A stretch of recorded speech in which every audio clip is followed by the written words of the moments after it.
Ini kotornya penjahat ini kotornya penjajah ini teman-teman. Disinilah biadabnya. Jadi karena mereka ini nggak bisa mengakses keberadaan para pejuang, jadi mereka membunuhin keluarga-keluarga mereka. Dan ini jelas benar-benar telah menyalahi undang-undang internasional, hukum internasional. Nggak boleh. Di sisi lain teman-teman, frustasinya para penjajah ini ya tidak lain karena pimpinan mereka ini sudah hilang akal.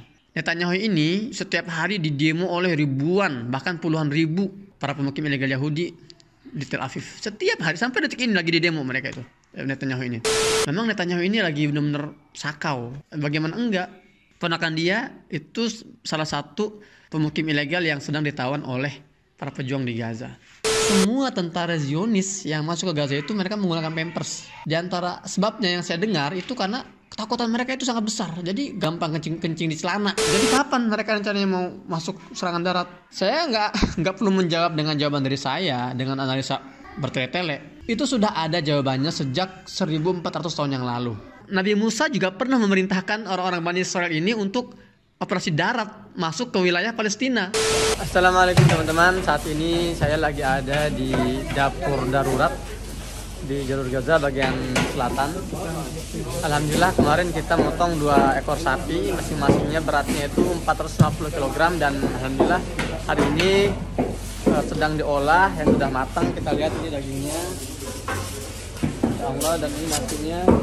Insya Allah siang ini kita akan membagikan 1000 porsi makanan, 1 porsi untuk 3 orang Insya Allah, dan kita akan bagikan, distribusikan di salah satu pengungsian warga di jalur Gaza bagian selatan. Saya ucapkan terima kasih kepada seluruh donatur, lembaga-lembaga yang ikut berkontribusi, berkolaborasi dengan kami untuk program-program di jalur Gaza Palestina. Perjalanan masih jauh, perjuangan masih panjang. Kontribusi antum semua sangat dibutuhkan untuk kami di Gaza bisa membantu meringankan beban saudara-saudara kita yang sedang teruji oleh agresi militer dalam 17 hari terakhir ini. Saya Muhammad Hussein di Gaza Palestina. Assalamualaikum warahmatullahi wabarakatuh. Bismillahirrahmanirrahim. Assalamualaikum warahmatullahi wabarakatuh. Alhamdulillah wassalatu wassalamu ala Rasulillah. Rabbi shrah li sadri wa yassir li amri wahlul 'uqdatam min lisani yafqahu qawli. Rabbana zidna ilma. Teman-teman, apa kabar semuanya? Kembali lagi bersama saya Muhammad Hussein di Gaza Palestina. Hari ke-17 sejak agresi militer Israel ke Gaza semakin brutal. Tadi malam ini mungkin malam terpanas yang saya rasakan dalam 17 hari terakhir. Itu bombardir itu sama sekali nggak berhenti itu. Bam bam. Dan jaraknya dekat-dekat banget dengan posisi rumah saya. Sampai jendela dan pintu itu pecah. Pam gitu loh. Ya Allah. Bayangin teman-teman gimana nggak panas ya. Dalam satu malam, tadi malam itu 400 warga itu meninggal dunia ya, syahid, terbunuh. Dan sejauh ini sudah hari ke-17, berarti jumlah total korban jiwa para syuhada ini sudah mencapai angka sekitar 5.000 lebih, dimana 2.000 lebih diantaranya itu anak-anak, 1.100 itu wanita. Ya Allah teman-teman, kalau antum dengar istilah 2.000 anak-anak itu yang meninggal, jasad, antum bayangkan 2.000 orang berkumpul, 2.000 mayat berkumpul. Itu Masya Allah bukan angka yang sedikit. Sementara korban luka mencapai angka 15.000 lebih. Dan saya mau membawa antum ikut dalam suasana tadi malam. Jadi sepanjang malam saya itu melek aja kan, ya saya ngetik, kemudian mendengar suara gitu ya, bum, meledak. Semakin dekat. Saya pikir gini, kalau rumah ini ditarget, palingan ntar ambruk gitu kan beton di atas tuh, ambruk menimpa saya, mungkin kepala saya duluan yang kena atau badan saya yang kena, gimana ya gitu ya. Dan kira-kira apakah saya langsung meninggal atau terluka parah atau gimana, itu yang berkecamuk. Tapi saya pikir ya, kalau memang sudah waktunya ya insya Allah lah kita terima gitu kan. Dan kita berusaha terus ya, la ilaha illallah, banyak-banyak zikir, Masya Allah ya. Benar-benar itu suasananya, bayangin teman-teman, jadi kematian itu depan mata gitu. Kematian di depan mata itu bukan sesuatu yang mudah. Dan ya mungkin saya belum sekuat ya, belum setegar orang-orang Gaza ya, Masya Allah. Mereka benar-benar banyak yang menginspirasi ya, dan saya banyak belajar dari cara mereka menghadapi kematian. Tapi jujur semalam itu benar-benar saya pikir mungkin dalam malam terakhir saya gitu. Dan itu itu bisa menjadi lebih buruk malam ini, karena memang dari malam ke malam akan selalu lebih parah.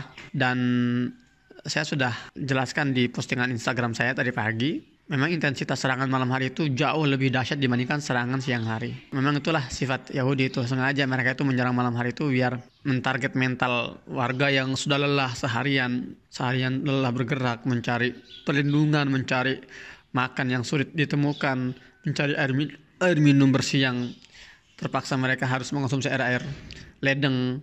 Artinya mereka seorang ayah yang berusaha memberikan makan buat anak-anaknya, seorang ibu yang berusaha menenangkan bayinya di siang hari, di malam hari ketika waktu mereka untuk istirahat, waktu kita untuk istirahat, kesempatan untuk memberikan informasi, berbagi cerita yang saya alami dari dalam jalur Gaza.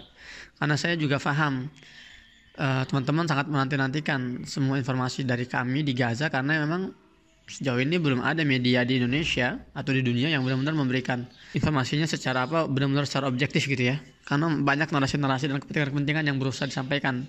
Ya teman-teman, sekarang saya akan membahas tentang sebetulnya target Zionis ini apa sih? Kenapa mereka membombardir warga sipil? Kenapa mereka membombardir anak-anak dan wanita? Memang ini sekali lagi gambaran depresinya para tentara Israel. Mereka ini sudah tidak memiliki target yang bisa mereka habisi. Mereka mau mentarget para pejuang, ya para pejuang punya sistem keamanan sendiri, nggak bisa disentuh. Mereka mau mentarget para petinggi-petinggi Hamas, ya mereka juga punya sistem keamanan sendiri, jadi nggak tersentuh, nggak tahu di mana lokasinya. Maka pada akhirnya mereka frustasi dan depresi. Udah, kita bunuh aja anak-anak dan wanita itu. Apakah mereka membunuh secara random gitu ya? Pokoknya rumah bam hancurin, ini rumah bam hancurin. Sebetulnya enggak. Saya harus fair di sini teman-teman. Saya harus fair. Kita sebagai seorang jurnalis Muslim, kita harus fair dalam menyajikan sebuah informasi. Sebetulnya yang disasar oleh para jajah tempur Israel ini para pejuang Gaza atau setiap anak-anak muda yang punya afiliasi dengan gerakan perjuangan di Gaza, atau, nah di sini parahnya nih, atau mereka sengaja mentarget kerabat, anak-anak, wanita, entah itu ibu, bibi, dan juga adik, kakak, pokoknya ini kotornya penjahat ini kotornya penjajah ini teman-teman. Disinilah biadabnya. Jadi karena mereka ini nggak bisa mengakses keberadaan para pejuang, jadi mereka membunuhin keluarga-keluarga mereka. Dan ini jelas benar-benar telah menyalahi undang-undang internasional, hukum internasional. Nggak boleh kita membunuh ibunya pejuang atau anaknya pejuang hanya karena kita nggak bisa mengakses atau mencapai target pejuang itu. Nah itu yang sedang terjadi di Gaza hari ini. Jadi mereka itu, para penjajah ini, ingin memberikan efek jerak untuk setiap keluarga yang berpikir untuk memasukkan anak-anaknya ke dalam barisan terpejuang. Ini parah banget sih. Jadi gini contohnya, saya kasih contoh nih. Misalnya taruhlah namanya Umar ini pemuda 24 tahun. Jadi dia misalnya bergabung dengan Brigade Ezdin Al-Qassam sudah 3 tahun misalnya ya. Nah jadi ketika pertempuran terjadi, Umar ini sudah di standby, sudah disiagakan oleh komandannya, oleh penanggung jawabnya di satu pangkalan tertentu untuk misalnya menghalau kalau ada serangan darat melalui jalur timur gitu ya misalnya. Jadi Umar ini berada di satu tempat yang tersembunyi yang tidak diketahui oleh musuh. Nah karena musuh ini dia nggak bisa menjangkau si Umar ini, akhirnya dia tuh apa? Target rumahnya si Umar. Ibunya, ayahnya itu dibunuhin, bam. Adik-adiknya, keluarga semua dibunuhin. Nggak cuma keluarganya, mereka juga mentarget kadang tetangganya dan sepupu-sepupunya, kerabat-kerabatnya. Orang yang nggak ada kaitan dengan Umar pun itu ditarget. Jadi mereka ingin memberikan pesan kepada masyarakat Gaza, jangan kalian coba-coba mendaftarkan anak kalian atau membiarkan mereka bergabung dengan kelompok ini. Hei kalian, kalau kalian punya tetangga yang bergabung dengan kelompok ini, maka hati-hati, kalian akan jadi target. Jadi separah itu, sebiadab itu tindakan mereka. Itu sudah di luar nalar itu. Jadi mereka itu berusaha untuk membuat para pejuang ini seperti apa ya istilahnya, patah semangat gitu ya. Sedang berjuang di depan, di garis depan, sedang berhadapan-hadapan dengan musuh, dan mendengar kabar semua keluarganya meninggal. Makanya kalau kita lihat polanya teman-teman, serangan-serangan udara Zionis ini ketika membombardir sebuah wilayah, itu dia membombardir satu gedung penuh. Jadi satu gedung itu biasanya ada 10 sampai 12 flat, hancur semua. Setiap flat, setiap rumah itu ada sekitar 7-8 orang. Bayangkan, coba antum kalikan deh. Jadi memang ini genosida satu keluarga full. Jadi penjajah itu ingin membumi hanguskan satu pohon keluarga dari A sampai Z. Makanya banyak di Gaza ini keluarga ini udah jadi nggak ada lagi kerabat sama sekali. Kadang dia cuma punya, ya misalnya punya 3 saudara dan saudaranya punya beberapa anak, semuanya mati dalam satu serangan. Akhirnya dia sudah sebatang kara. Sebatang kara ini bukan hanya nggak punya ayah, nggak punya ibu ya, saudaranya juga meninggal, ada kakaknya meninggal, sepupunya meninggal, ponaknya meninggal. Tuh banyak kasus di Gaza itu. Jadi mereka berusaha membuat efek jerak kepada para pejuang. Dan mereka kira ini akan berhasil. Ini nggak akan berhasil. Ini sudah terjadi sejak 2008. Seperti ini memang konsepnya. Jadi ini sebetulnya malah menambah semangat. Dan itulah hebatnya warga Gaza, teman-teman. Jadi mereka itu tidak gentar, tidak ketakutan dengan ancaman ini. Malah ini menjadi pemacu buat mereka.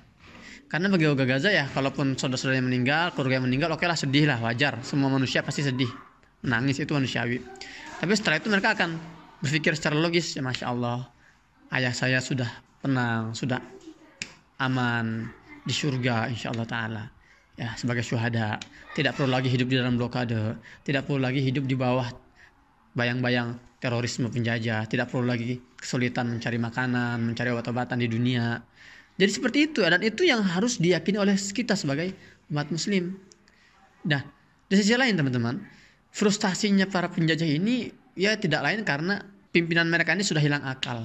Netanyahu ini setiap hari didemo oleh ribuan, bahkan puluhan ribu para pemukim ilegal Yahudi di Tel Aviv. Setiap hari sampai detik ini lagi didemo mereka itu, Netanyahu ini. Nah, kemudian ada 3 menteri yang saya baca ya, ada 3 jabatan kementerian di kabinet Knesset, kabinet Israel itu karena mereka tidak bisa lagi mengikuti cara berpikir Netanyahu. Artinya mereka sudah banyak, bahkan di kalangan pejabat Israel pun sudah nggak bisa berpikir logis. Ini Netanyahu-nya apa sih? Rumah sakit dibom, 600 orang meninggal, ya Allah, anak-anak wanita. Ya sejahat-jahatnya manusia ada hari nuranilah gitu loh. Oke lah kalau Netanyahu memang sudah level Firaun, tapi kan orang-orang sekitar kan belum selevel itu. Artinya mereka masih ada rasa ketakutan, dikecam, kemudian dikutuk oleh dunia, dan itu yang terjadi sekarang. Ada 3 menteri Netanyahu ini yang berencana ingin mengundurkan diri dan ingin menaruh semua tanggung jawab itu ke pundaknya Netanyahu. Memang Netanyahu ini lagi benar-benar sakau. Bagaimana enggak? Ponakan dia itu salah satu pemukim ilegal yang sedang ditawan oleh para pejuang di Gaza. Di sisi lain, dia sudah terlanjur berkoar-koar kepada dunia bahwa kita akan melakukan serangan operasi darat. Tapi sampai sekarang dia sendiri ya itu nggak percaya dengan kemampuan tentaranya. Jadi dia benar-benar nggak bisa berpikir jernih, dan ya udahlah, sambil nunggu waktu ini, sambil nunggu kita berhenti perang ya kita bunuh-bunuhin aja tuh para sipil itu. Dan kerugian pemerintahan Netanyahu per hari itu nggak sekecil teman-teman, itu miliaran dolar per hari, itu miliaran dolar Amerika ya. Dari misalnya bandara-bandara yang berhenti beroperasi, kemudian perusahaan-perusahaan yang berhenti bekerja. Dan antum harus tahu ya, negara Israel ini itu negara yang dibangun di atas fondasi ekonomi. Jadi mereka itu benar-benar sangat tergantung pada kekuatan ekonomi mereka. Ketika ekonomi mereka itu runtuh juga negara itu. Ketika banyak perusahaan-perusahaan besar di dunia yang membuka kantor-kantornya di Tel Aviv, itu banyak banget teman-teman, banyak banget itu. Dan mereka melihat kondisi perang seperti ini, ya mereka harus menarik diri. Artinya perputaran roda ekonomi di Israel ini benar-benar lagi mandek, lagi down-downnya. Kerugian tuh bayangin coba, satu hari bisa bermiliar-miliar dolar, itu 17 hari loh. Itu Masya Allah besar sekali kerugiannya kan, belum lagi kerugian mental. Sejauh ini sudah ada 200.000 pemukim ilegal Yahudi yang mengungsi, baik itu mengungsi dari wilayah selatan maupun dari utara karena ada desakan dari Lebanon. Serius, hari ini Zionis sedang berada di fase titik terendahnya mereka. Dan ini adalah kesempatan untuk negara-negara dunia, negara-negara muslim dunia untuk mengambil alih Palestina dari penjajahan Israel. Dan ini ketakutan terbesar yang sedang mereka hadapi. Amerika pun sadar bahwa mereka ini nggak akan mampu menghadapi serangan dari Lebanon kalau pihak Hizbullah misalnya menyerang seperti itu. Apalagi dari Gaza juga semakin kuat serangan-serangannya. Jadi memang seperti yang saya sampaikan kemarin teman-teman, ada pergolakan internal yang sangat dahsyat dalam tubuh pemerintahan Netanyahu ini yang membuat mereka ini sebetulnya sudah mundur kena gitu loh. terlanjur berstatement kita akan serang darat secara masif, tapi di sisi lain dia tahu kekuatan mereka itu nggak mungkin bisa menembus pertahanan Gaza, dan mental tentara mereka itu benar-benar kacau balau. Saya mungkin sudah pernah sampaikan ke antum ya, bahwa semua tentara Zionis yang masuk ke Gaza itu mereka menggunakan Pampers. Di antara sebabnya yang saya dengar itu karena ketakutan mereka itu sangat besar. Jadi gampang kencing lah, gampang kencing di celana gitu loh. Jadi mereka dipaksa pakai Pampers gitu loh, dan terpaksa menggunakan Pampers. Jadi kalau ada yang bertanya misalnya, jadi kapan mereka rencananya mau masuk serangan darat? Saya nggak perlu menjawab dengan jawaban dari saya dengan analisa terlalu ribet ya, terlalu bertele-tele. Itu sudah ada jawabannya sejak 1400 tahun yang lalu. Dalam surat Al-Maidah ayat 21, ya kita sudah pernah mendengar bagaimana orang-orang Bani Israel itu dulu itu diminta untuk melakukan operasi darat oleh Nabi Musa. Jadi bukan sekarang doang. Jadi Nabi Musa pun sudah pernah memerintahkan mereka untuk serangan darat. Jadi ketika Nabi Musa berhasil menyelamatkan Bani Israel yang beragama Muslim saat itu ya, bukan beragama Yahudi seperti yang diklaim oleh Abu Janda dan keronco-keronconya, teman-teman sekolahnya. Kata Nabi Musa, setelah Allah selamatkan dari Fir'aun dengan membelah lautan itu ya dengan tokatnya, sampailah di perbatasan antara Mesir dengan Palestina. Saat itu Nabi Musa mengatakan, ayo semuanya kita sudah sampai nih di tanah Palestina yang Allah janjikan untuk kalian semua, untuk kita semua. Kata Nabi Musa apa? Ya qaumi dkhulul ardal muqaddasata allati kataballahu lakum. Wahai Bani Israel, ayo kita masuk semua nih. Kita lakukan serangan darat, kita perang, masuk ke tanah Palestina yang sudah Allah tetapkan untuk kita semua. Wala tartaddu ala adbarikum fatanqalibu khasirin. Jangan ragu, pokoknya jangan mundur. Kalau mundur kamu rugi. Dan dalam ayat lain dikatakan, kalau kalian masuk, kalian pasti menang gitu loh. Apa jawaban Bani Israel saat itu? Qalu ya Musa inna fiha qauman jabbarin wa inna lan nadkhulaha hatta yakhruju minha. Fa in yakhruju minha fa inna dakhilun. Persis seperti yang terjadi hari ini. Jadi tentara ini takut. Satu-satunya kondisi syarat agar mereka masuk itu apa? Warga Gaza keluar dulu. Itu persis kondisinya. Seperti yang terjadi saat masa Nabi Musa, sama seperti yang terjadi hari ini. Dulu ketika mereka diminta masuk oleh Nabi Musa, masuk aja, kalian pasti menang. Kata mereka, nggak mau, wah takut saya, di sana ada orang-orang kuat. Kami nggak akan masuk kalau mereka tuh belum keluar. Jadi mereka keluar dulu, baru ntar kami masuk. Artinya dia tuh nggak berani perang, takut. Operasi darat itu nggak berani. Sama seperti hari ini, mereka berusaha mengusir warga Gaza. Ultimatum, kalian warga Gaza yang ada di utara, segera kosongkan rumah kalian. Bergerak menuju selatan. Ketika mereka sampai selatan juga di ultimatum juga, bergerak menuju Rafah, Mesir, masuk ke wilayah Sinai. Jadi mereka mengandalkan bombardir itu bam untuk mengusir warga Gaza dari wilayah utara ke selatan. Dari selatan nanti terus dikeluarin lewat Rafah. Dari Rafah langsung dimasukin ke Sinai. Ini sebetulnya adalah eksekusi dari proposalnya Donald Trump yang pernah kita dengar beberapa tahun lalu. Jadi ingin mengosongkan wilayah Gaza dan memindahkan warganya ke Sinai. Kalau pertanyaannya adalah kapan tentara Israel ini akan masuk ke wilayah darat, operasi darat, nggak akan terjadi sebelum warga Gaza ini mengosongkan wilayahnya. Dan warga Gaza teman-teman nggak akan pernah sudi untuk mengosongkan wilayah Gaza. Mereka akan tetap stay di Gaza, berjuang dan menantikan tentara-tentara itu masuk ke wilayah Gaza melalui jalur darat. Jadi sekali lagi, sejarah selalu kembali berulang, ya hanya tokoh-tokohnya yang berbeda. Yang terjadi di masa Nabi Musa terjadi hari ini. Dan teman-teman, ini sudah azan maghrib, saya harus segera menyudahi konten kali ini. Doakan untuk kami di Gaza Palestina, semoga Allah mudahkan urusan kami, Allah kuatkan kami. Saya Muhammad Hussein di Gaza Palestina. Assalamualaikum warahmatullahi wabarakatuh.